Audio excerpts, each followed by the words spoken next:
선교 24시 진매입니다.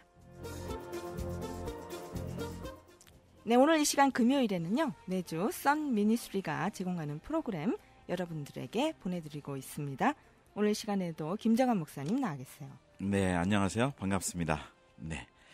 자, 이제 봄이 완연해지고 있습니다. 그리고 저희가 이미 그 중동 지역에서 일어났던 자스민 혁명에 대해서도 저희가 그동안 소식을 듣고 있다가 요즘은 좀 잠잠합니다. 그래서 저희가 그때 영적으로 이슬람권에도 이제 봄이 오겠구나라는 생각을 했었습니다.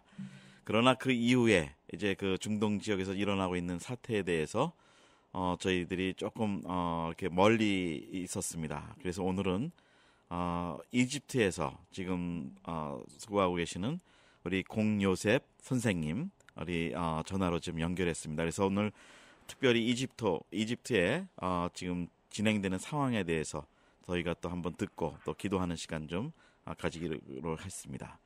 우리 공 선생님 안녕하세요. 네, 안녕하세요. 네, 이집트 카이로입니다. 네, 거기가 지금 몇 시죠? 네, 지금 저녁 8시쯤 됐습니다. 아, 그렇군요. 어떻게 요즘 거기 뭐 지금 진행하시고 계시고 또 그러시는데 변화가 계속 있는 거로 지금 알고 있습니다. 지금 네. 거기는 지금 어떻게 지금 뭐 요즘 큰 일들이 있다고 제가 들었습니다. 5월에 총선도 있고 또 6월 말에 민정이양도 있고 뭐 이런저런 일들이 많이 있고 아직도 시위가 있다고 이렇게 좀 들었습니다. 지금 상황이 어떠신가요? 네, 지난 주간에 아주 대규모로 카이로 이곳에 타흐리르라고 하는 광장, 아랍어로 타흐리르는 뭐 우리말로 해방이라는 뜻입니다만은 그곳에 수십만이 모여서 이제 정당 또 이제 많은 그런 다양한 시민들이 다 함께 모여서요 혁명 정신을 구하는 결단의 금요일이라는 대자보를 붙이고 네, 카이로, 알렉산드리아, 스웨즈 등 여러 도시에서 이렇게 광장으로 모여들었습니다. 그래서 모바라크 정권의 사람들이 물러가라고 얘기하고 대통령 선거위원회에서 결정한 사항은 법정에서 이의를 제기할 수 없다고 하는 선거법 28조를 폐지하라, 군정이양을 약속대로 시행하라 등 이런 구호를 외치면서 50여 개 이상의 운동단체와 정당 대표들이 이곳에 모였대고요. 네. 이곳에는 스웨즈 운하가 있는데 스웨즈 운하 옆에 이렇게 방화가 돼서 벌써 2주째 그 불을 끄지 못하고 있고요. 네. 제가 이곳에 와 보니까 상당히 2년 전보다는 훨씬 그 시민들이 좀 불안정하고 심리적으로 굉장히 좀 안정되지 않아서 이제 외국인들에게는 자꾸 절도가 많이 발생하는 것 같고요. 네. 이제 여행객들도 이제 그 지중해 하고 룩소 라인에 이곳에 오는 분들이 뚝 떨어져서 실질적으로 이제 이집트가 국민들의 10%가 여행 관광업과 관련된 일에 종사한다고 하는데 이로 인해서 상당히 서민들이 굉장히 울상인 그런 상황이 됐습니다. 네. 이제 우리 지금 우리 공 선생님 말씀을 듣는 청취자들은 우리 성도님들은 아마 아시는 분은 아시고 또 모르시는 분도 계실 것 같아서 잠깐 다시 한번 좀 우리 공 선생님에 대해서 제가 잠깐 소개 말씀을 좀 드리겠습니다. 물론 보완적인 상황이 있지만 전에 요르단에 계셨었고 또 이 그 아랍어를 또 이렇게 PhD 전공으로 하시고 또 박사님이시고 그리고 특별히 그 꾸란에 대해서 아주 깊게 연구하시고 또 이 중동 문화에 대해서 아주 깊게 연구하셔서 저서도 아주 여러 권 지금 쓰셨고 그것들이 또 우리 한국에서는 우리 도서관이나 이런 데서 정부에서 추천하는 도서도 지금 들어가 있고 이제 그러시는데 그동안 중동 정세와 이런 여러 가지를 다 이게 아시는 중에 이 자스민 운동의 그 결과가 지금 어떻게 보면 이 무바라크 정권이 이제 퇴진이 되게 됐죠. 네. 그런데 지금 다시 그 자스민 운동의 그 여파라든지 결과가 지금 저희가 한동안 소식을 못 들었는데 좀 전체적인 분위기는 좀 중동에서 어떤가요? 네, 전반적으로 지금 튀니지는 역시 그 완전한 성공이다. 이렇게 네. 자스민 혁명이 완전한 성공이다. 이렇게 볼 수 있을 것 같고요. 왜냐하면 처음 그 총선에서 이슬람주의자들이 많이 의회로 진출했지만 국민들이 리버럴한 자유적인 그런 걸 원하기 때문에 네. 국회와 정부가 상당하게 국민들의 편에 이렇게 입장에 서 있는 것이 지금 튀니지 상황이고요. 네. 그다음에 이제 이집트가 이제 아프리카에서 그래도 가장 큰 나라 중에 하나고 인구가 8,500만 가까이 되는 큰 나라인데 우리가 이집트를 지금 오늘 이 시점에서 생각해 보면 절반의 성공이다. 아직 절반이 가야 될 길이 남아있다. 이렇게 볼 수가 있습니다. 네. 나머지 시리아는 아직도 아시는 것처럼 계속 그 살육과 국민들을 정부군이 저렇게 지금 계속 국민들을 죽이고 있어서 외교 라인에서 많은 지금 노력을 하고 있지만 별 효과가 지금 없는 것 같고요. 네. 우리가 예멘은 대통령이 그만두기로 하고 이제 잘 그렇게 수년되고 있는 것 같고요. 그리고 이제 수단은 아시는 대로 지금 남북이 나눠진 다음에 남북 간의 국경에서 작은 분쟁들이 있어서 이런 상황에서 지금 말씀하신 내용들을 우리가 종합적으로 비교해 보면 우리가 이런 시민혁명 이후에 국민들은 상당하게 좀 여러 가지 불안한 가운데 있으면서도 그러나 이곳 안에서 말씀을 듣고 싶어하는 사람들이 더 많아져야 되겠는데 실질적으로 와서 보니까 굉장히 사람들이 안정적이지 되지 못해서 불안한 가운데 있다 보니까 이렇게 사역자들이 상당히 좀 접근하기 어려워하는 것 같습니다. 그러나 제가 보기에는 이런 상황이 오히려 복음을 적극적으로 듣고 싶어하는 사람들의 입장에 서본다면 이것이 굉장히 하나님께서 열어주시는 귀한 기회가 아닌가. 시민혁명을 현지에서 바라본다면 이 기회는 곧 복음이 들어갈 수 있는 그런 수용성이 더 많아지는 것이다. 이렇게 볼 수 있을 것 같습니다. 네. 근데 아까 언급해 주신 부분 중에 그 이슬람주의자들이 더 어떻게 보면은 좀 강력한 모습으로 나타나고 있다라는 언지를 주셨는데 지금 그 그러니까 이집트 한 나라만 보면 그 이슬람주의자들이 더 이렇게 발응하는 또 그쪽으로 회귀하는 그런 분위기는 아닌가요? 네, 그렇습니다. 전반적으로 이슬람 전 세계가 흐름이 우리가 종합적으로 검토해 보면은 우리가 1970년대까지만 해도 이집트나 요르단에는 여성들이 히잡을 쓴 사람들이 한 명도 없었습니다. 네. 그러나 이제 73년 이제 중동 전쟁에서 이제 이집트나 아랍 쪽이 이스라엘의 짐으로 인해서 패배함으로써 이 기회를 이슬람 종교를 통해서 돌파구를 찾아보자 이렇게 생각해서 70년대부터 계속해서 이슬람주의자들 특히 근본주의자들이 많이 확산되었고요. 네. 1979년에 이란 혁명을 통해서 이란에서 이슬람주의가 되는구나 이렇게 생각하고 그 뒤에 계속 이제 이런 이슬람주의가 확대되다가 잘 아시는 대로 2001년에 이제 미국의 테러를 감행했던 사우디아라비아의 15명의 와하비, 압둘 와합을 따르는 이슬람주의자들, 그리고 이제 이 사우디 압둘 와합 이후에 이제 살라피라고 하는 이슬람의 무함마드와 무함마드 제자들의 제자, 3세대에 걸쳐서 그들의 관습과 그들의 문화를 따르자고 하는 살라피들이 이제 그 시기에 있었댔는데 이들이 이제 우리 2000년대 들어와서 많은 언론에 살라피들이 등장을 하게 됩니다. 그래서 이집트도 역시 금년 총선에서 이 살라피들이 만든 누르당 그리고 이제 무슬림 형제단이 만든 자유정의당 이 두 정당이 총선에서 두각을 나타내고 70% 이상을 차지했는데요.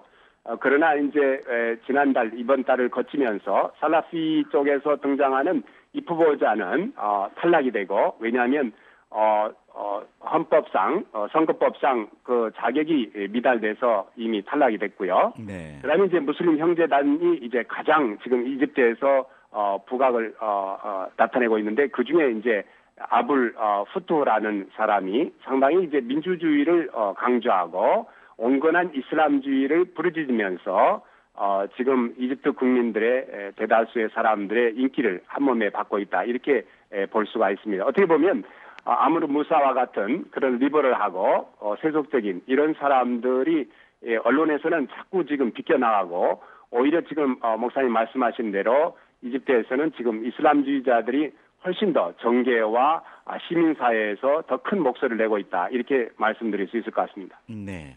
그 살라피라는 그룹이 사실은 원리주의자라고 이렇게 제가 이제 설명 듣다 보니까 그렇게 느껴지는데, 이런 사람들이 활동을 아직 이제 이번에 뭐 다행히 대통령 선거는 나오지 못하지만 그 사회 전반적인 분위기를 유도해가고, 특히 거기에 그 콥틱 정교회가 있죠.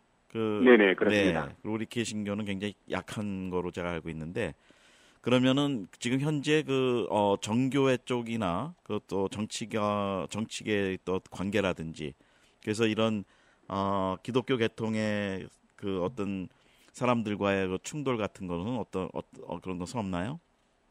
네, 콥트와는 상당하게 그동안 매년 우리가 이집트에서 콥트 기독교와 무슬림 간의 갈등은 계속되어 왔습니다.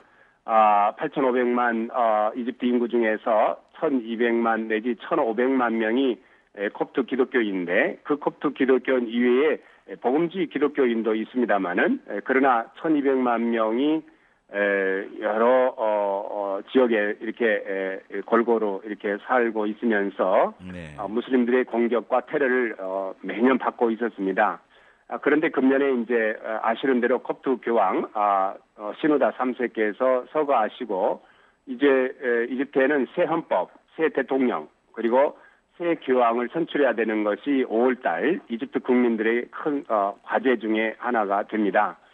무엇보다도 이제 콥트인들이 주인을 잃어버렸기 때문에 네. 과거에는 콥트 교황이 정부를 대신해서 기독교인들의 그 권리와 의사를 전달하는 그런 중심 역할을 했는데, 교황께서 서거하심으로 인해서 콥트 기독교인들이 국가에 대한 그런 정치적인 그런 힘을 전달할 수 있는 기회를 잃어버렸다, 이렇게 볼 수 있습니다. 어떻게 보면 주인 잃어버린 그런 이 이집트 콥트인들을 볼 수가 있겠는데요.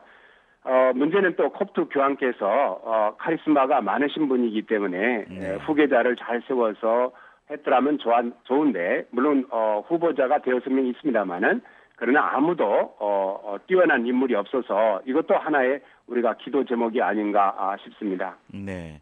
자, 근데 그 콥틱 정교회가 그 한 1,200만 정도 된다는데, 우리 개신교는 순수한 그 프로테스탄트라고 얘기할 수 있죠. 우리 그렇죠. 개신교의 상황은 좀 어떤가요, 이집트 안에서요?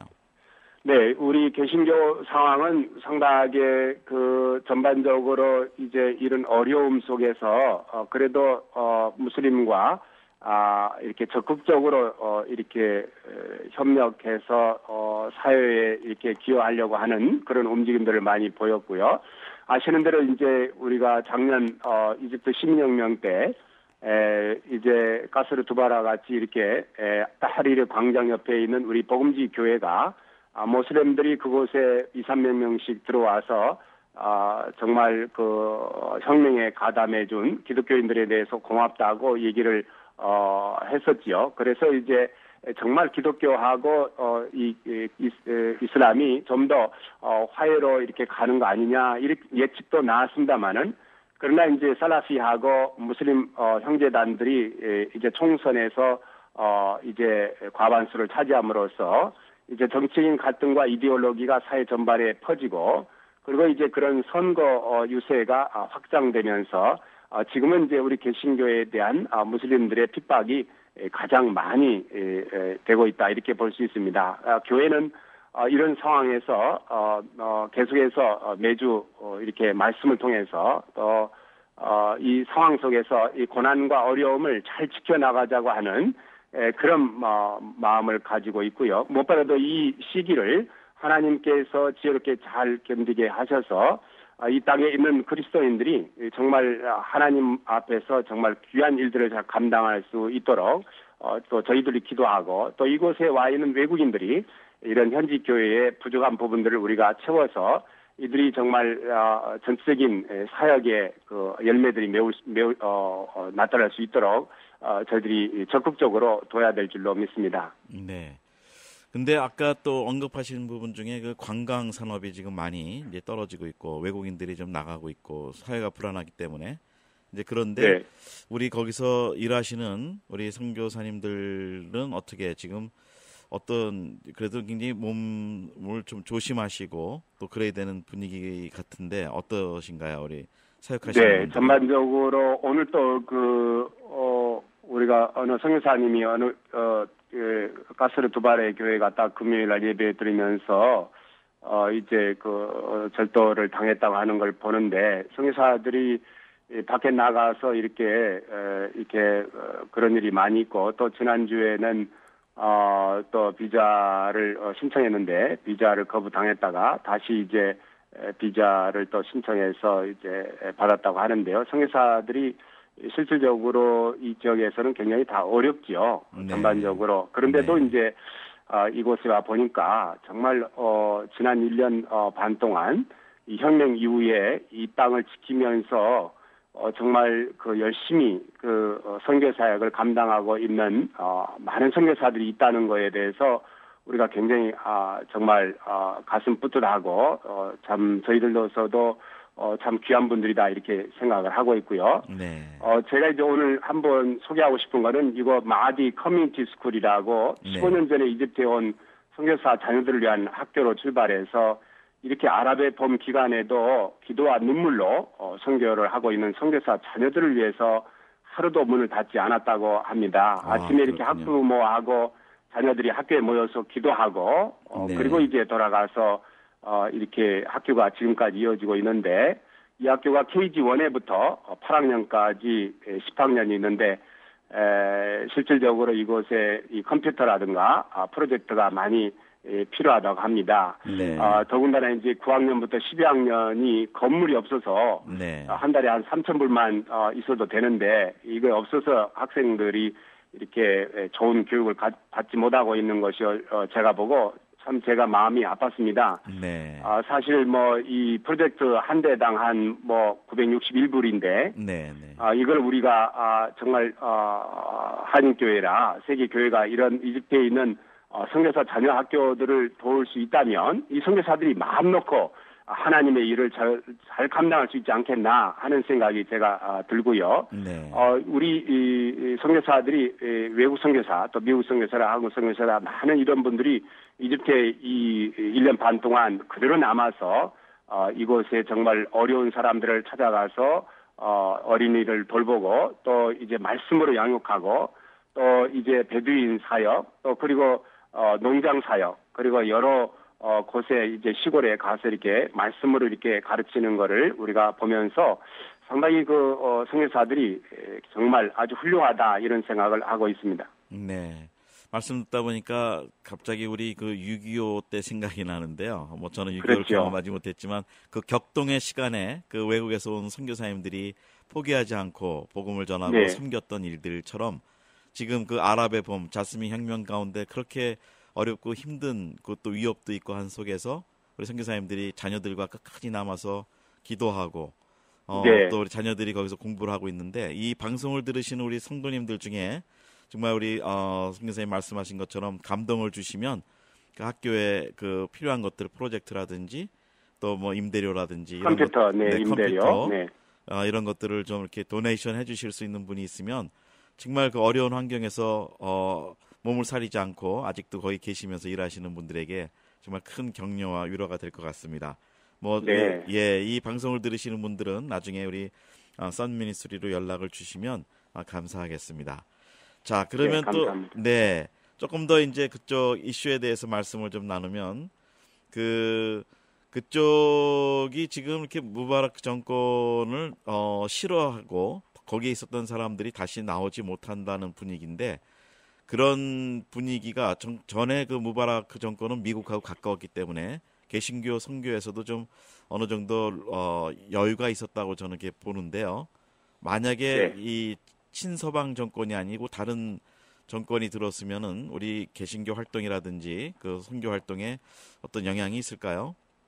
네, 저도 그렇게 생각합니다. 아무래도 이제 무바라크 정권은 부패했다 그래서 지금 기소되어서 감옥에 지금 있습니다만은 그러나 이제 목사님 말씀하신 대로 무바라크는 상당히 친미를 강조하고 그래도 이제 과거에 그러면서 이래 교회가 좀 더 여유를 갖고 있었습니다만은 아까 말씀 올린 대로 이제 다음 선거에서 이제 5월달 23일, 24일 대선에서 이제 아므르 무사 전 아랍연맹의 사무총장이 되면 그래도 조금 그분이 이제 미국하고 사우디나 이런 쪽에 아프리카에 이런 쪽에 지지를 받고 있기 때문에 외교 역량을 갖고 있는 그분이 아무래도 좀 자유롭게 이렇게 교회에 좋은 역할을 할 수 있지 않을까 이렇게 보고요.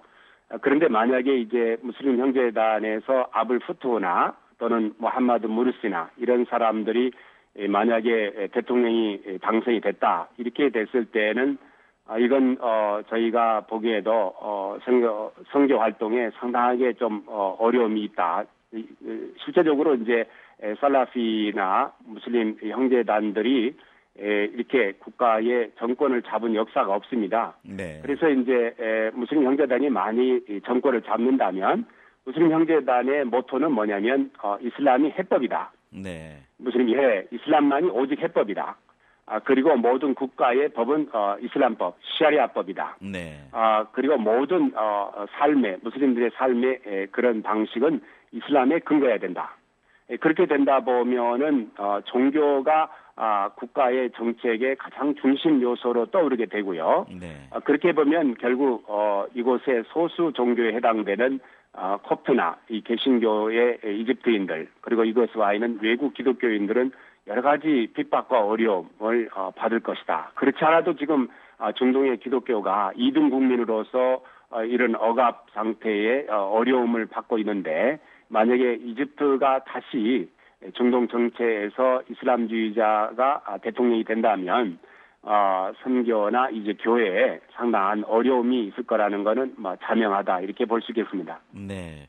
그럼 여기서 이제 기도 포인트가 나오는데요. 저희가 이제 5월, 6월 달에 있는 이런 선거와 이집트의 그 방향에 대해서 정말 중요한 시간인데 저희들이 여기서 우리 같이 기도를 해야 될 것 같습니다. 그래서 지금 하나님께서 문을 여시는 그런 정권이 이렇게 탄생되도록 그리고 거기서 선교하시는 분들의 그 어려움이 되지 않도록 그렇게 기도를 해야 될 것 같네요. 자, 우리 선교사님 지금 이제 그 개인적인 좀 말씀을 여쭤보겠습니다. 우리 지금 준비하시는 사역들과 또 현재 필요하신 일들에 대해서 좀 간단하게 말씀해 주시죠. 네, 이곳에 사역에 우리가 여기에 페트레스크 이게 성경대학이 지금 잘 이루어지고 있고요. 아까 말씀드린 그 마디 커뮤니티 스쿨 이런 선교사 자녀 학교들도 이제 잘 이루어져서 앞으로 선교사들이 좀 더 많이 이곳에서 사역할 수 있도록 그렇게 하는 것이 필요하고 제가 볼 때는 지금 가장 여기에 시급한 거는 현장이 이렇게 많이 바뀌었는데 그 바뀌고 있는 상황을 우리가 전반적으로 잘 그걸 이해하지 못했을 때는 우리가 이에 대한 대안과 이런 사역의 방향이 잘못될 수가 있기 때문에 제가 지금 온 지 일주일 조금 넘었기 때문에 가능한 빠른 시간 내에 현장에 대한 상황을 정확하게 인식하는 것이 아마 저에게는 가장 중요하다고 보고요. 저는 이제 이곳에 와서 가장 필요한 것 중에 이제 이 젊은이들이 SNS를 많이 쓰고 있기 때문에 그래서 웹사이트를 통해서 복음이 어떻게 전파될 수 있는가를 하기 위해서 2년 전에 아랍 기독교인들을 향해서 우리가 엘 하야라고 하는 elhaya.org를 우리가 지금 운행하고 있는데요. 그곳에 들어가 보시면 이제 상대방의 이메일 어드레스만 치면 매일 아침 아랍어로 키티가 자기 이메일에 도달이 되기 때문에 우리가 이 사역을 많이 감당해서 이곳 젊은이들이 이런 인터넷을 통해서 하나님 말씀 매일 들을 수 있도록 하는 것이 중요하고요. 두 번째는 이제는 아랍 모슬렘들을 향한 이런 웹사이트를 우리가 재구축할 필요가 있다. SNS가 많이 이렇게 활발하기 때문에 여기에 적합한 그런 우리가 말씀을 좀 이렇게 만들어서 적극적으로 저들이 수용할 수 있는 그런 방향에서 이런 자료를 개발하고 이분들에게 제시하는 것이 중요하지 않는가 이렇게 보고 있습니다. 네. 다시 이제 좀 안식년 마치시고 들어가면서 정착을 하시는데 어떻게 뭐 집 구하시는 거라든지 또 어떤 생활비가 많이 또 올랐다고 말씀도 들었는데 그런 부분은 좀 어떠세요? 네, 좀 대체적으로 제가 떠날 때보다는 이곳에 와보니까 물가가 적게는 2배, 어떤 건 4-5배 이렇게 많이 올라 있고요. 전반적으로 아까 처음에도 말씀드렸지만 이곳에 국민들이 아직 안정을 찾지 못해서, 이곳에 웹사이트를 일간신문의 웹사이트에 보니까 66% 이상이 대선이 끝나더라도 이집트가 상당히 안정되지 못할 것이다 이렇게 말하고 있기는 합니다만은 그러나 제가 이렇게 남쪽에서 북쪽까지 카이로 전체를 한번 훑어 보니까요 그래도 많이 안정되어 있는데 문제는 이제 아직도 국민들의 생활이 피폐하고 어렵기 때문에 사람들이 상당히 조금 심리적으로 이렇게 안정되지 못해서 우리가 주의 깊게 그분들과 만나는 것이 좋을 것 같다 이렇게 생각이 들고요. 무엇보다 저희가 이제 사역을 감당하려면 많은 분들의 기도가 필요한데 특별히 이슬람권에 나와 있는 저뿐만 아니라 많은 한국인 선교사, 외국인 선교사들을 위해서 우리가 좀 열심히 미주 한인 교회들이 좀 기도해 주시고 아까 말씀하셨던 마디 이 커뮤니티 스쿨에 컴퓨터나 프로젝터를 좀 지원해서 학교가 특별히 선교사 자녀들이 좀 잘 자랄 수 있도록 우리가 돕는 일이 굉장히 중요하다 이렇게 보고요. 무엇보다도 이제 이곳의 사역을 감당하기 위해서는 과거에는 이제 우리가 많은 파송에 중점을 뒀습니다만은 지금은 이제 리서치 연구도 해야 되고 그리고 어떻게든지 전략적으로 이렇게 접근해야 되기 때문에 이제 늘 제가 말씀드린 것 중에 하나는 문이 열렸다고 그래서 금방 나오는 것이 아니라 충분히 준비되고 훈련받은 분들이 사역할 수 있도록 좀 더 우리가 그런 점에 좀 관점을 좀 바꿔야 되지 않을까 이렇게 생각하고 있습니다. 네. 자, 오늘은 우리 이집트에서 지금 선교를 하고 계시는 우리 공육셉 선교사님과 통화를 하고 있습니다. 여러분이 방송 중에 아까 말씀하셨지만 선교사 자녀 학교에 컴퓨터라든지 또 프로젝터라든지 또 렌트비라든지 어려운 환경에서 선교사님들이 떠나지 않고 선교를 하고 계시는데 우리 자녀들을 위해서 기도해 주시고 또 거기서 이런 여러 가지 연구와 또 교수 사역과 또 크리스찬 리더들을 양육하고 계시는 우리 공유셉 선교사님을 위해서 또 여러 기도와 또 성금을 또 원하시는 분들은 우리 썬미니스트리 연락을 주시면 감사하겠습니다. 네, 썬미니스트리는 714-522-7766 714-522-7766입니다. 우리 공유셉 선교사님 오늘 너무 수고하셨습니다. 또 자주 연락드리겠습니다. 네, 목사님 너무 감사합니다. 네, 승리하시고요. 네, 감사합니다. 감사합니다. 안녕히 계십시오. 네, 평안하십시오. 네.